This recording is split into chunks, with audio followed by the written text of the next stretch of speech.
travail consiste à accompagner les personnes à comprendre ce qui se passe en eux, à ce qui a besoin d'être exprimé, afin de pouvoir rétablir un sentiment de bien-être dans l'ensemble de leur vie.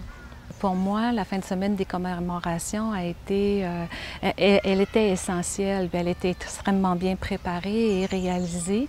Cette fin de semaine a été douloureuse parce qu'elle nous replongeait dans nos pertes et dans nos zones d'impuissance, mais elle a aussi été réconfortante du fait de voir combien nous étions encore tous ensemble, solidaires à ce que nous sommes en train de vivre. Et puis aussi, elle a été marquante en ce sens que pour moi, elle a marqué le temps.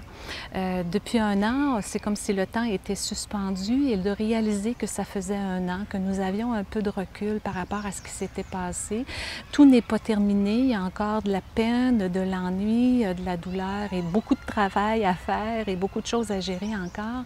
Mais cette distance-là du un an, pour moi, me donne l'impression que le temps peut reprendre, même si c'est difficile, qu'on est à différents niveaux les uns des autres, mais qu'en même temps, on est ensemble et on a toutefois la possibilité de choisir comment on vit les événements.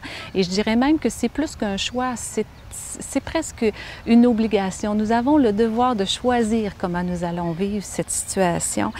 On continue à faire le meilleur pour être bien et pour le bien commun et pour la suite de notre histoire.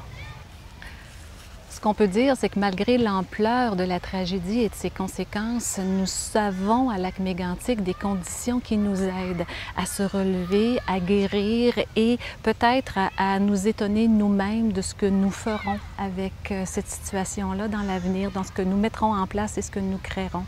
On a une nature exemplaire, on a les résidents sont liés les uns aux autres d'une façon exceptionnelle.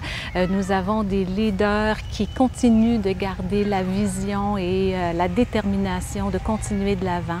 Nous sommes une communauté aussi qui est porteur de valeurs profondes et ces valeurs-là ont une énergie très puissante de guérison qui est non négligeable. Donc tout ça dans l'ensemble, même si c'est difficile et même si nous continuons d'avoir besoin de l'appui du Québec et de nos politiciens, de nos gouvernements, je pense que nous avons des conditions favorables à se relever et même créer, oser aller de l'avant de façon nouvelle.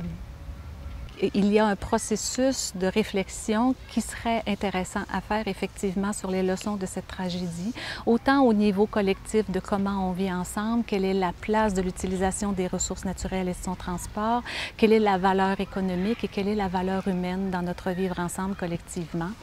Est-ce que nous aurons le courage d'aborder ces questions-là à notre rythme chacun, mais aussi collectivement pour pouvoir faire une différence? Je le souhaite, je souhaite qu'on le fasse individuellement pour notre bien-être personnel. Je le souhaite collectivement aussi pour la suite de notre vivre ensemble à Lac-Mégantic. Et s'il est vrai que nous ne sommes pas séparés, je le souhaite aussi pour le monde, pour la suite de notre humanité.